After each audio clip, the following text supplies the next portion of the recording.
What is TWS podcast, episode, whatever, who cares at this point? Bar. The rants of the vindicated. It's my podcast and I do what I want to. People, listen. Word, is it still live? It's not working for me, Rich. We're going to keep going. I know I changed my voice at work. Bars on the radio. What is TWS podcast? Ready. I feel like the Neanderthal. Staring at my watch and I'm feeling so new school. Suicide attempts, how many tries does it take? They ain't ready. Hi, welcome back to another episode of What is TWS podcast. This is episode 73. Moving on up there. As always, I am Flan, and across from me is my brother Rich Nerd. What it do? We are the White Pants Society, and this is the What is TWS podcast. I don't know, man. So Thad the Millennial has gone back to Maryland. It's just me and Rich this episode. Like, no diss to Thad. Like, I just, because he'll understand this when he gets older. But no matter how much you love someone or you care about them or their family or whatever, you are happy to have your motherfucking house back when they are gone. So peace to Thad. But can't say I wasn't celebrating a little bit. Good riddance, nigga. Anyway, that's exactly how your parents feel when they be like they sad when like you leaving to go off to college. Right. But low key, they be having a little bit of excitement. I ain't got to pay for shit right now. They got a party scheduled for that afternoon. They cry in the morning, mm-hmm. and by that night, they dancing. They got the Lionel Richie playing. But anyway, man, I guess we should just get into it. All right, let's pay the bills first. ttcharities.org. Please check out my man's website. Donate in any way you can. Help. Donate time, money, clothes, books, toys, whatever it is they need at the time. TT Charities, definitely out there on the front lines, taking care of our brothers and sisters. So anything you can do is always a help, even if it's just a repost or retweet. But definitely check out ttcharities.org, see what programs they have going on right now and how you could possibly help. RenasCakeys.com. Rena's Cakeys, everything there is delicious. I think I reposted a picture today of some petite fours. I hope I'm pronouncing it correctly. I don't know what they are, but they look bomb and I want one. But they specialize in cakeys. If you don't know what a cakey is, it is the size and shape of a cookie, but the texture of a cake with icing on it. They come in about 6 different flavors, and they're all delicious. But beyond that, she makes pies. Yeah, she definitely is a certified real baker. They got everything going on in that kitchen. And it's all good. And she decorated my daughter's birthday cake. Elmo and Abby. She does wedding cakes. She does everything. So if you need something, check out RenasCakeys.com. That's RINAS Cakeys.com. Last but not least, our brother Alex and CelebrityHairCorp.com. Get all of your human hair extensions taken care of there with the added benefit of free shipping and no tax. Let them make you look like the star that you are. CelebrityHairCorp.com. All right, bills paid. What's going on with you, brother? Not much. Just another day. Bronchitis still slowly kicking my ass, but I ain't giving a man no more of my money right now. I gave this man too much money. I'm going without the drugs. I don't care. Sometimes you gotta be that way. I don't know. I ain't even gonna get on my medical stuff. I don't go to doctors. I don't like going to doctors. Because if a doctor tells me right now I can't have no more bacon or something, I'm like, well, I'm just going to die. On the way over here, I was listening to the comedy channel on Sirius radio, and the comedian was lady. I don't know what her name was. I never know really who anybody is, but she was talking about the fact that as she got older, she hit like 40, and like the day she woke up on 40, like her whole body was different. Everybody was saying like you got to go to the doctor's appointments and shit. She said she went to the doctor, and it was a big mistake. As soon as you go to the doctor, they're gonna tell you everything that's wrong. They told her, listen, you're pre-diabetic. You got to cut out the bacon. You got to do this. You got to do that. You can't eat this. You can't. And sometimes you just would rather live in that blissful ignorance. Yeah, that's The why doctor told me I had to give the bacon. I'll be okay with it. But nah, bro.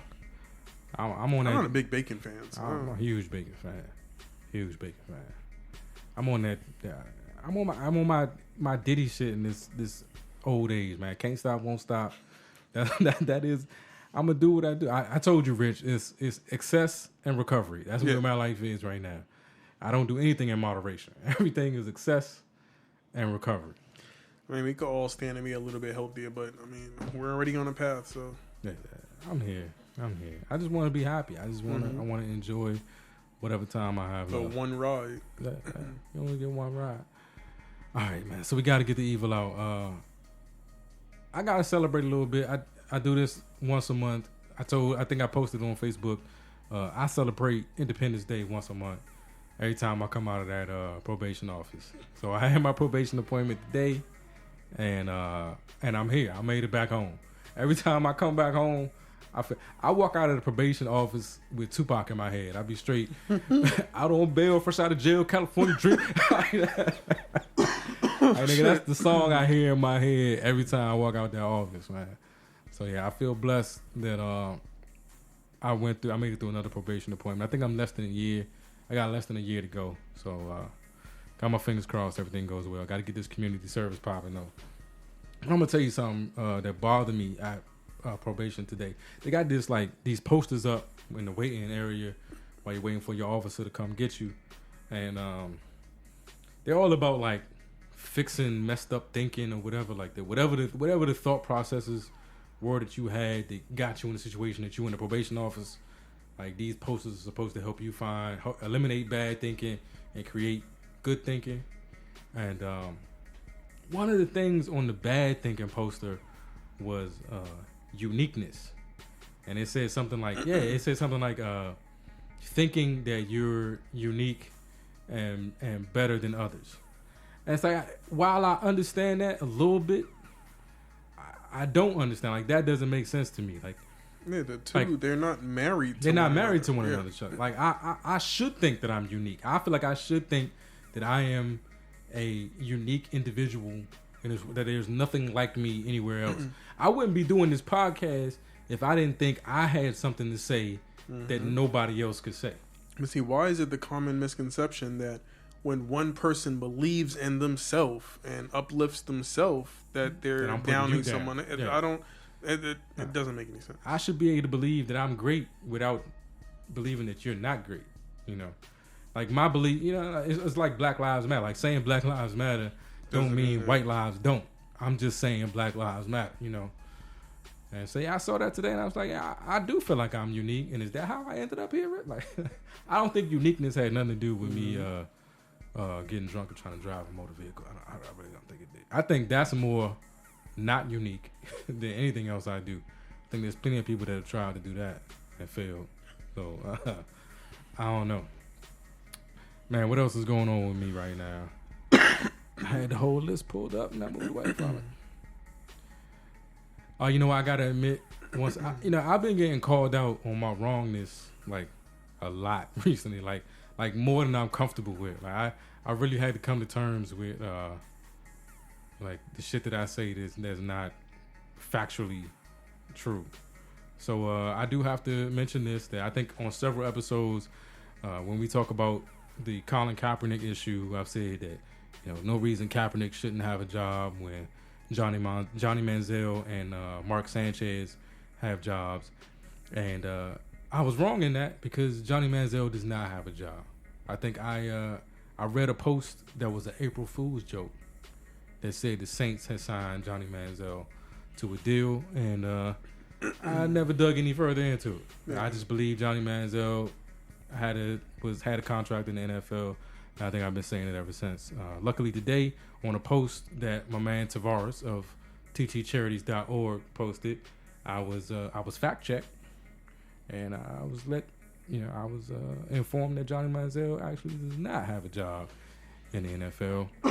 Don't know if it makes me feel better about Colin not having a job, but it is what it is. Damn. You ever feel happy that somebody's like unemployed? That's evil. That's a bad way. But we getting the evil out right now. That's the whole point. He sucks. He does suck. Like that. But really, if Manziel was in the NFL, then there would be no excuse. Yeah. For Colin. So like, yeah, I think there may be some people who want to sign him and be like, nah, we can't sign him if we don't look at Colin first. No, I'm just making that up. I don't know. But anyway, yeah, white boy isn't working, black boy isn't working. Are we square? No, we're not square. We're not square. I don't know. How do you feel about Colin still not having it? I think right now we got the situation where the Ravens are looking at him, and it's becoming a big issue right now, like whether the Ravens are going to sign him or not. It's like I can understand why he doesn't have a job, but then it's like it just doesn't make any sense.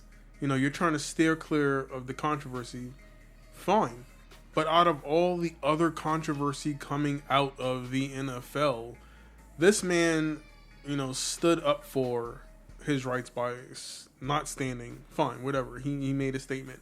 Cool. You have dudes out here that are killing people, literally whooping their wives and girlfriends and fiancés' asses, dealing drugs, fucking beating dogs, and that's like okay. Like, you taking these people back. But this man who's standing up for civil and equal rights, it's like, no, you know what I mean? It doesn't make any sense. Well, I heard a compelling argument today. Let me fix my mic because I don't think I'm talking correct. I heard a compelling argument today where that, like not to say that Kaepernick is not talented, but his level of talent is not far enough above the next best player to have to deal with any of it. Like Vic and the dog situation, like people would take Vic back because Vic was a once in a lifetime talent. Mm-hmm. Like you might take on that risk of a fan base that you'll lose or ticket sales that you'll lose because you might get those guys back once you start winning because you got this once in a lifetime talent on your roster. Whereas Kaepernick doesn't carry the financials of the whole situation kind of makes sense. It's more of a risk than there is reward. His talent doesn't trump his morals. I mean, I get it. yeah, he doesn't have enough talent to be in a situation that he, to do the things that he does. But I just wish, and I think the person that responded to my post today kind of, tried to say that the owners are being honest without explicitly saying the truth. And I just wish someone would be strong enough to explicitly say, like to say, we're not gonna sign him because, Yeah, it is what it is. We just say it. It's the same thing with the racism in America. Just stop making me feel like I'm crazy. Exactly. Just say the shit. Just say it. Then let's move forward from it. There's gonna be a little backlash for like a day, and then we gonna move forward. I'm not behind admitting racism. It's gonna be a lot more than a day. I'm talking about Kaepernick. The teams just need to say it so we can move forward. Stop the speculation. Oh man! All right, but awkward segue. We're gonna move on to Dave Chappelle because I didn't even realize this was starting like right now. So Dave Chappelle is doing like a major run at Radio City Music Hall right now, starting tonight. Let me see who is performing with him tonight. I think tonight is Dave Chappelle with The Roots, Ice Cube, Common, and Vince Staples. Now, that is definitely something I would want to see. That sounds like a dope show. I've turned the corner on Vince Staples. Like before, I actually heard any of Vince Staples' music. I just heard like shit that he said, and I was, as like an old head hip hop fan, I wasn't happy with some of the comments that he made. But then after like actually listening to him talk and listening to some of his music, he makes good music. So I would definitely, that's definitely a show I wouldn't mind seeing. I mean, not that I wouldn't mind seeing. I would love to see. But, I'm a parent. I can't just run up to New York. Man, before I had kids. One day, Elise is going to understand this. Like, you know what? Tell me you hate me one more motherfucking time now. Do you understand what I gave up when you entered this world? Like, before you came here, if I saw something like this and I wanted to go to New York for a weekend, I'm gone. I'm out. Now it's like, I can't go. And we talking about a huge run. So we got Ice Cube, Common, and Vince Staples tonight. Big Boy and Usher coming up with The Roots. We got a couple of dates with Chris Rock, Erykah Badu, Chance the Rapper, Trevor Noah, Childish Gambino, Lauryn Hill, Solange, Yasin and Talib. He got Black Star reuniting. He got too many hitters. There's too many hitters. That's crazy. Like, this is unprecedented. Like, and then it's like, what night do you pick? What night did you go? It's one of those things. Like if I was still living in New York, undoubtedly I'd have to hit that show at least 5 times. What these tickets? let me see what these tickets. At least 5 times. I gotta see Yasin. I gotta see Lauren, Erica. This nigga got everybody. Right, Damn. everybody, yeah. I'm saying, and the tickets ain't that bad. 150 for the I mezzanine. mean, you throw away 150. Yeah, I might. I mean, for that lineup though, I definitely pay. I feel like Chance might could, command 150 by himself these days. Lauren, Easy. You So know what I mean? But you getting that and a comedy show? You bet. So this lineup takes me to one of our topics that we got coming up. But we're gonna get to it. But, man, full 44. It makes me think. Okay. It's making me think full 44 because these footnotes, these lineups, been crazy. I want to touch on this other topic real quick so that way we don't hit any time constraints. But all right, so let's do that real quick so we can get to this the meat and potatoes here. Pause. all right, so. All right. So I think everybody's heard about it by now. Oh, hopefully you heard about it. But this company in Wisconsin, I think, had like was it over the weekend they did this? Yeah, over the weekend. They had like a party, like a microchip party. Mm-hmm. And it's voluntary right now. But basically, I think only like 50 people did it so far or something like that. But they don't have that. I mean, they had like 87 employees. Yeah, or something. so. They got like, But so basically they had a party to implant microchips into the employees as like their eye. So I think with the microchips, you can open doors, you can buy stuff from the vending machines, log into your computer. Yeah, so the microchips basically just take the place of their ID card. RFID ID cards. So anything you can previously do with your ID cards, like I'm still wearing mine right now. I get you into all your doors. Same thing this does. I don't know if I would have done it, but it speaks to where technology is going right now. So all right, one, I want to tell a quick story because I did some James Bond type shit this morning. So I get to work and so I thought I lost my badge last week. So I went to work, got a new badge. I am the person who issues the badges, so that's not like a huge deal for me. So I got a new badge. And then over the weekend, I found my old badge. That's how I've been like living in the house with like my 2 badges sitting side by side on the dresser. Like I mean to take the old badge back to work so I can decommission it or reissue it or whatever I need to do with the old badge. So I get to work this morning and realize I clipped my old badge to my belt and I get to work before anybody else. Doors is locked. I go to badge and I can't get in. So for a split second, I'm like, oh man, fuck it. I can't get in. What I'm going to do. So I go to the bathroom. That's where I do my best thinking. Go to the bathroom. Figure I'm just going to chill in the bathroom until somebody get here. I'm playing crosswords with friends or whatever the fuck that game is called. I'm laughing because it makes me feel good that I'm not the only person. And you don't be sometimes you're using the bathroom, sometimes you're necessarily not using the bathroom, but ain't nobody gonna bother you if you're in the bathroom. So that's why I went. So and then luckily for me, because I do my best thinking in the bathroom, is that while I was in there, I was like, I could VPN in from my phone, get to the badge server, turn my badge back on. So from my Android phone in the bathroom stall. VPN'd in to my corporate network, logged into our badge server, added that badge back to my account, and then gave myself master level access. Walked back into the building. I felt like real on some James Bond type Italian job type shit. Like I'm in the bathroom, and I just gave myself access back to the building. So yeah, that was some Mission Impossible type shit. Mission Impossible type shit. You know what I'm saying? But I say all that, and my issue is with this is why does it need to be an implant? Like with all the other, first of all, we all know that RFID is not so far as I know, is not 100% safe technology. No, it's not. And people walking around with RFID proof wallets to keep people from reading their credit card information out of their pocket. Now you got a chip in your hand. So every time you give somebody a handshake, it's like How will you? What What are you if you exchanging? shake? What if I shake your hand and you got a receiver Right. in your hand? You don't know what's going on. What am I exchanging? So like, why does it need to be a chip? I mean, we got all these other biometric ways of identifying who you are: fingerprints, iris scanners, like we got advanced facial recognition. Like, why did it need to be a chip? Why can't I walk up to the vending machine and you do an iris scan and let me pay that way, or you let me in the door with an iris scan, or you let me log into my machine with an iris scan? Mm-hmm. Like, why does it need to be a chip implanted in my hand like that?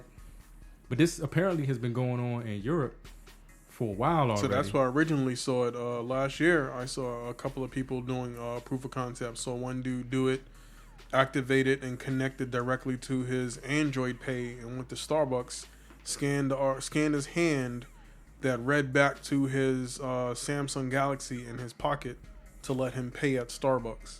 But why not? But why? Yeah. Exactly why? I'm not sure. I want like. Does that mean that now instead of getting robbed, they cutting your hand off? Yeah. I can't take your wallet, but I can take your hand though, bro. Your entire hand. Did you see seen that movie, the Will Smith movie with Hancock, when the guy? Did you see it? The guy was robbing a bank, and he had his hand on the detonator, so Hancock cut his hand off. There we go.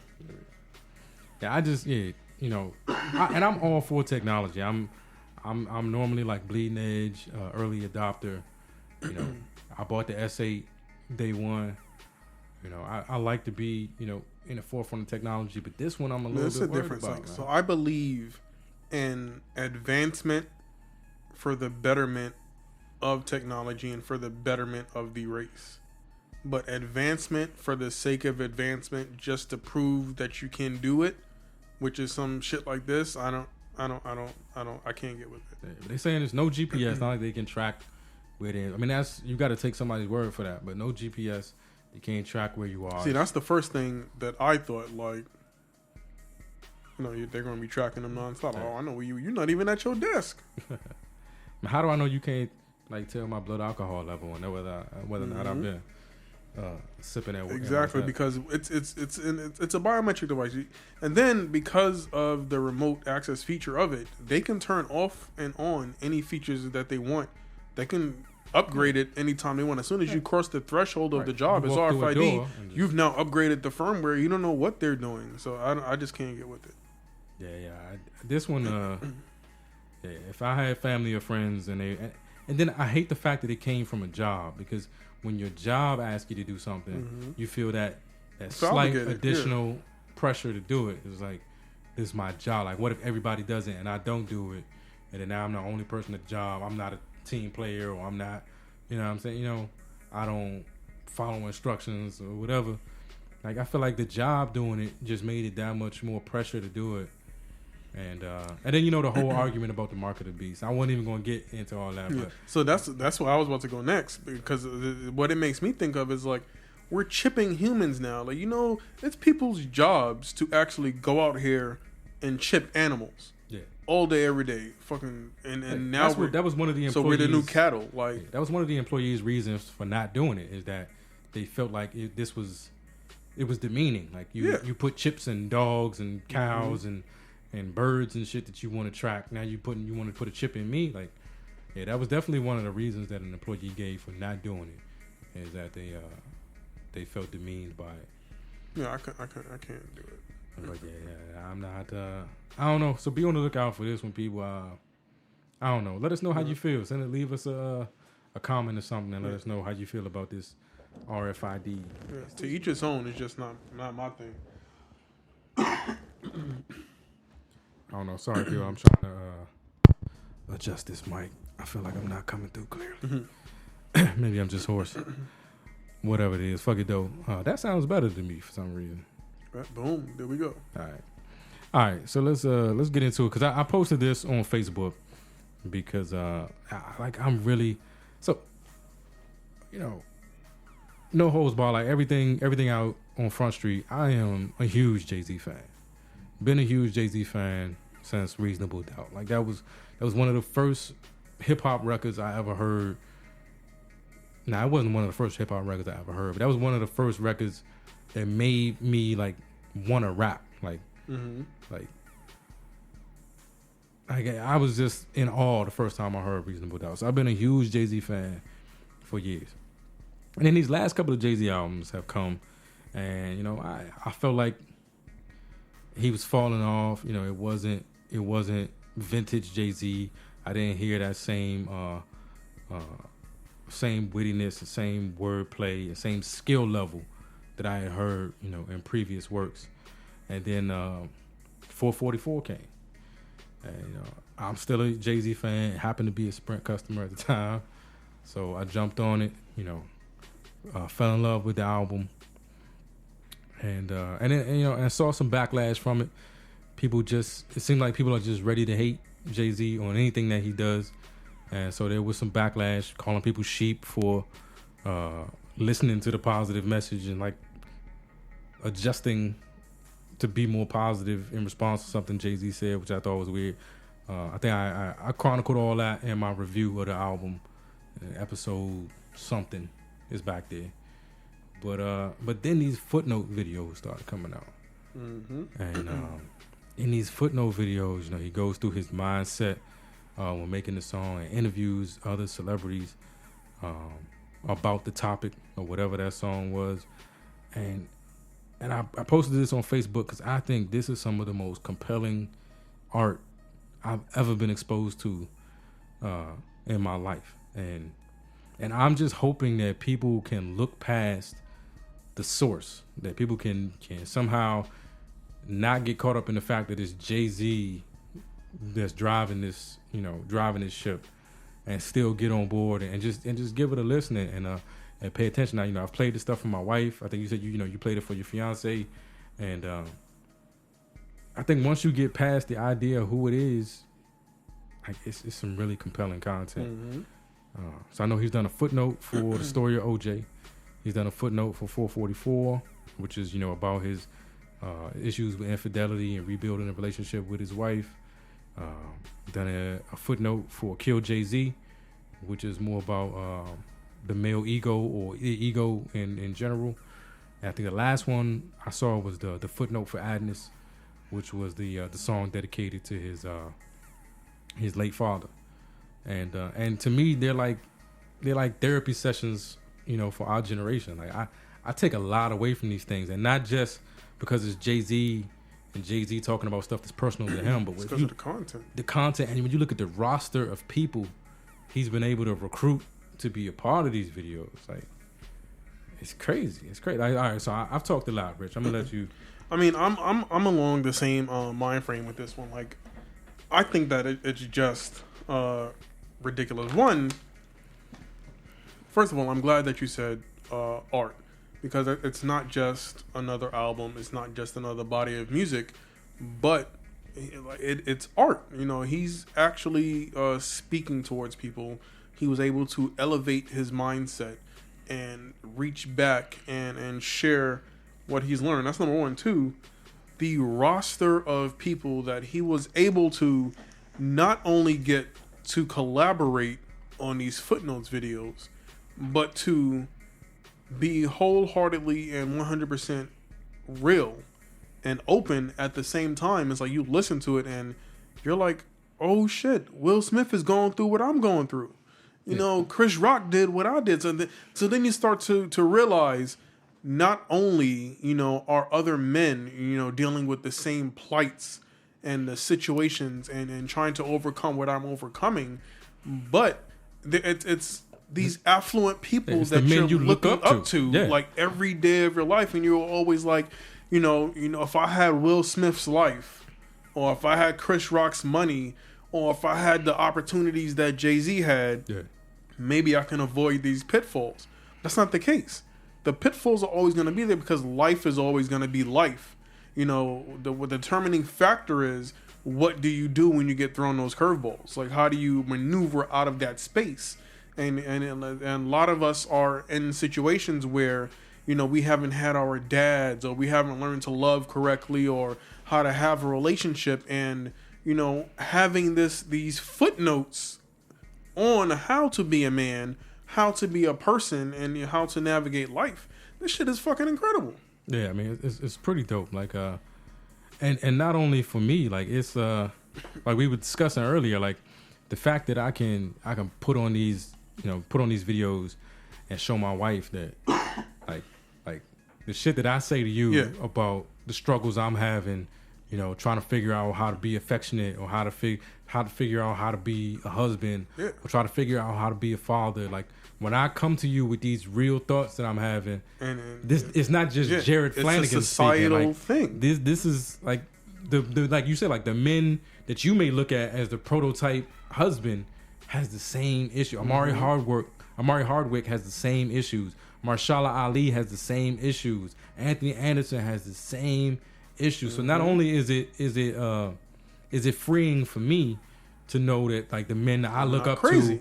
to, have the same problems, and I'm not crazy, but it also is evidence, for my wife, like Exactly. that he isn't crazy. Like like that men, even men that you think, I don't, for lack of a better word, are better than him, had the same problem. Exactly. At our core, we're fighting the same demons. We're going through the same issues. And like I told you, like I played one of the 444. I played the 444 footnotes.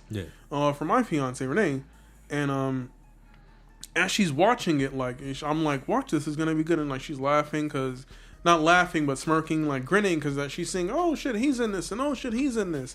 And I'm like, you have to look past, that initial, "Oh, that's Chris Rock," "Oh, that's Amari," "Oh, that's Jay-Z," but listen to the content. And as she's listening to the words, and she begins to internalize the words, like she's like, I'm across the room, standing in the kitchen, and she's looking over and looking back at me, and she's like, that was just us. This is our life.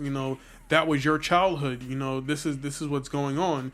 That's the same conversation that we just had. Oh, this is the ground space that we're in right now. How do we push forward? And then comes a person saying, this is how I pushed forward. And she's looking at me and she's like, the same thing you said. It's like, it's freeing, because in my mind, it's like, you don't set out to ever hurt the person that you're with. And the fact that you may have had an indiscretion, or she may have had an indiscretion, or an argument, or a fight, or financial, or whatever the case may have been, to know that someone else has been in that space and has made it through is sort of freeing for you. But then, it also at the same time, it lends credibility and validity to it, because it's like, I'm not the only person, and it is far supersedes like my presence and my stature in this world. Everyone is affected. So how do we get through this? And then the fact that, I know I'm talking a lot, but the fact that Jay-Z was able to bring this many people together, this many brothers together from this many different walks of life, and to have them be able to empower them to be able to be open and tell their stories, so that brothers like you and I could feel this way. It's freeing. Yeah, I mean, it's like I said, it's an amazing body of work when I look at it, and I just really hope this is one of those moments where we don't get caught up in that, I don't like him, therefore I'm not gonna pay no attention. I'm not gonna give any validity to anything that he does. Like, I don't know. But I mean, I've learned a lot from him. Give 45 a chance to speak. You gotta let Jay go. But yeah, I mean, even beyond the like lending validity to things I already felt, like some of it has helped me take that next step, in my thinking. Like I watched that Adness footnote video really like struck a chord with me. And I gotta say it did hit home. And it's like that very beginning part where he's talking about like how in the past, like all his songs have been, fuck my father, his piece of shit, like all his songs have been very judgmental and angry, and then when he looked at, the circumstances and that man's actual life, it started to flip the coin a little bit. It started to show that hey, maybe he was just a man like you, and made some bad decisions here and there, but those decisions had a thought process behind them, and those decisions had a thought process behind them that you could probably relate to if you had a chance and took the time to actually have those conversations. Yeah. It's like, and I don't know, and I don't know that exactly, 1-to-1 fits my relationship with my father, but I feel like there probably are some gaps there where I don't he did marry my mother. He did. I don't know what exactly made my father the man that he was, but I know that I'm not perfect, and that there are things that have gotten me here. Maybe he was one of them. Maybe his father was one of the things that created him. Exactly. And if we can, if we can have that conversation and learn to understand each other, maybe we could, mend some fences and build some relationships from there. But it kind of took hearing that from somebody, of his stat that there's somebody else that you don't think of in those terms, has gone through the same process that you're trying to go through. And here's where they ended up. And here's what they, it's that age old kind of thing of getting past something and then caring enough to look back and tell somebody how you got there. Like not just being satisfied that you got there and letting everybody say, "Hey, I did it, you can do it too." But I did it, you can do it too. And here's how I did it. Here's the step. Here's everything I went through. Here's me being vulnerable and telling you exactly how I got from point A to point B. And see, that's exactly so. The end of your post earlier, you said these footnotes videos are like group therapy for a generation of black men. Yeah. And when I first started seeing them, that's exactly how I felt. To your point that you just said, it's so empowering, and it's making it. It's okay for a man to be vulnerable. It's okay for a man to be emotional. It's okay for me to say how I feel and to be able to express myself. And for someone like Jay-Z to say these things, and for Anthony Anderson to say these things, and for Mahershala Ali to say these things, it's wholly empowering and it's wholly uplifting, and it's like a weight has been removed, and you can feel that paradigm shift within like yourself, and I feel better for it. Yeah, I mean, I don't want to give like Jay-Z's not Deepak Chopra. I mean, he's not changing the world, but this is. I just want people to give it a chance. Like I saw so much immediate like backlash and hate when that album came out. Like there were people who and Jay-Z even said it once. Like he never really lent a lot of validity to reviews that came out like the day his album dropped or a week after his album dropped. Like it takes way more time to really dissect and understand a body of work before you can start before you can really appreciate it. And as many people as there were that the day the album came out were like greatest album of all time, there were other people who were this is just a bunch of rhetoric and y'all are sheep, and all of a sudden Jay-Z says treat your women better and you want to treat your women better.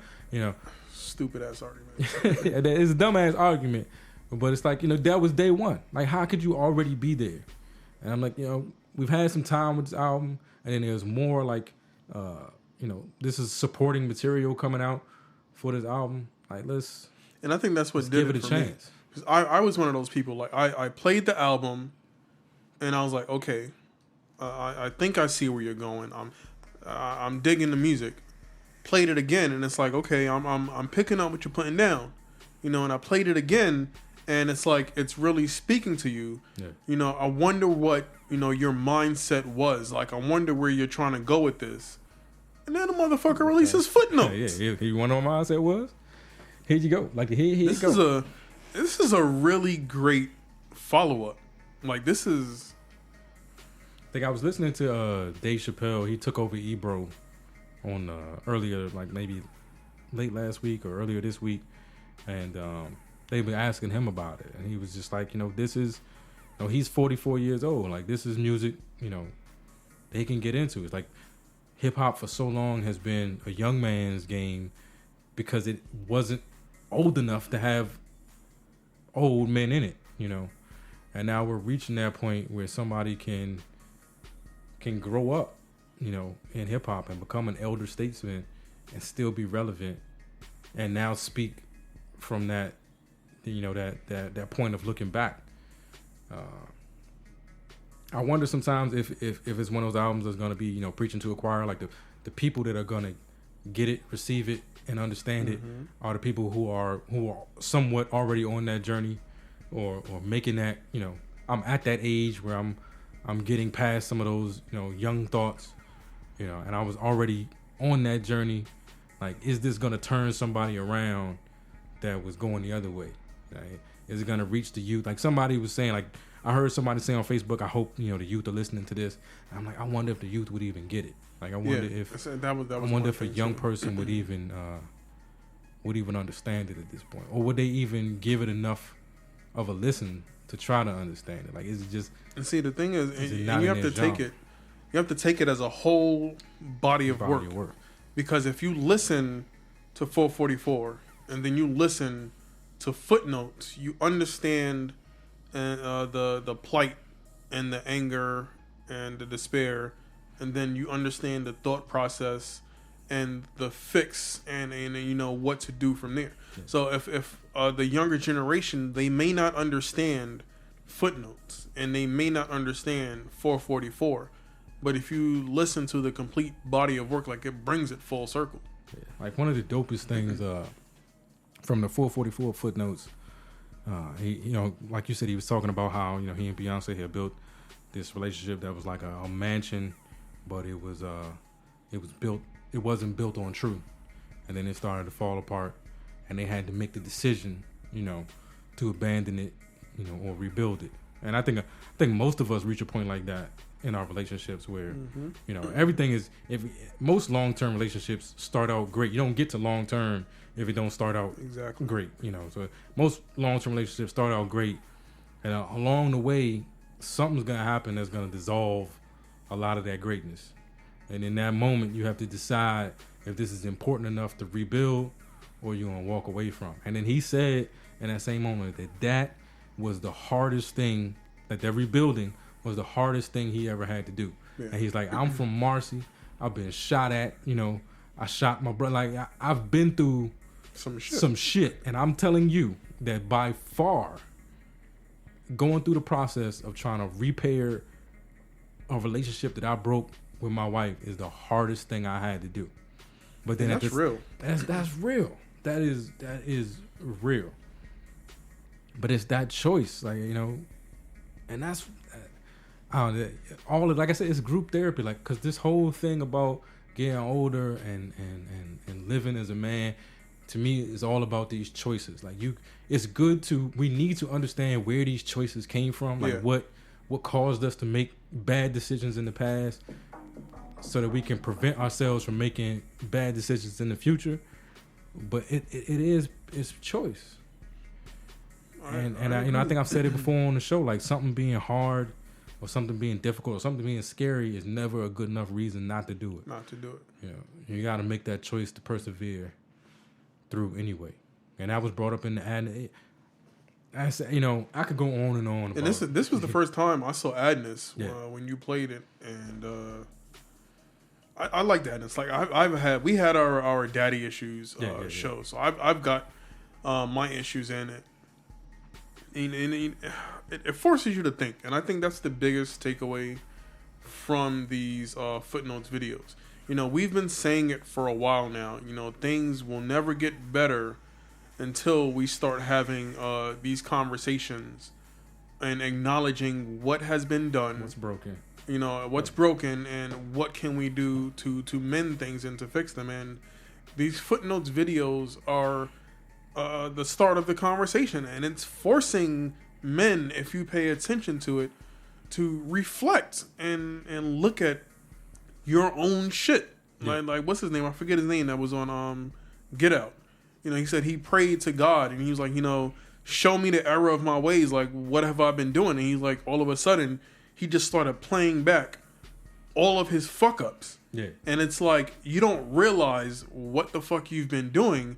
And it's like, I did this and she forgave me. Like, I really gotta, get my shit together. And whether that relationship works out or not, in the end, you're a better man for it. I mean, you have to go through those things, but, I think you have to have that conversation first, and you have to acknowledge what the fuck is going on and realize your part in the shit that you're doing, and then realize, okay, what do I do now? Yeah. But ladies, I'm going to say it again. I'm going to say it, because I said this in my review of the album. Like, take a W when a W comes. Like, it don't matter what got that man to do right. But if something is getting him to do right, if something is moving him in a positive direction, man, take that W with grace and enjoy it. Like, don't get mad because you've been saying it for years. I hate that one. I hate that one. I've been telling you need to do this shit for 35 years. You And then gonna listen Jay-Z what said Jay-Z you're going to said. listen. Like, take your W. Just take a win. It's a win. It's a win. Just take the win and enjoy it. Namaste or whatever. What the fuck does namaste mean? There's some peaceful shit. Right? I don't know. Well, Yeah, I'm just I think saying, that's the. I think that's don't the pull an L out of disconnect. W. You know what I mean? I feel like there should be a pause there. I don't know. But you're exactly right. You know, and people, you got to realize, men and women are two different creatures. I can't tell you how to be a woman, and you can't tell me how to be a man. Yeah. You may see some shit, or you may have intuition and feel some shit, and you may give me your opinion, but another man telling me you're fucking up, this is what this is, holds more weight and is more valuable. And it's not because your opinion doesn't matter. That man is standing in my shoes. And I mean, and that goes for. I'm saying it to ladies because I heard it a lot from ladies. You know, as far as the backlash. Because I have never heard a guy say, "I told you." Like, there was some dudes that was like, y'all niggas, you know, like, you know, so and so been saying this, or I've been saying this, and all of a sudden Jay-Z said, y'all sheep. It's like, if your goal was to get people moving, like, if you trying to get people to go to the left, and you saying go into the left, go to the left, go to the left, nobody listening, and then Rich stands up and says go to the left, shit, and everybody starts going, mission fucking accomplished. I ain't gonna be like, oh no, y'all listening to Rich now. No, fuck, you wanted them to. So either your goal was to get them to go to the left. That's the whole point of advertising. And then you should be happy, or your goal was to get them to listen to you. Exactly. In which case you're doing it for the wrong reason. And now you're doing it for the wrong reason, and that's why you're mad. So just, you know, evaluate yourself. If something is making people go the direction that you wanted them to go in, and you mad about it, you gotta think about that. You gotta evaluate your situation. Be the light, motherfucker. Oh man. And on that note, like I said, there's a lot of darkness out there, motherfucker. be the light, people. Be the light. All right, peace.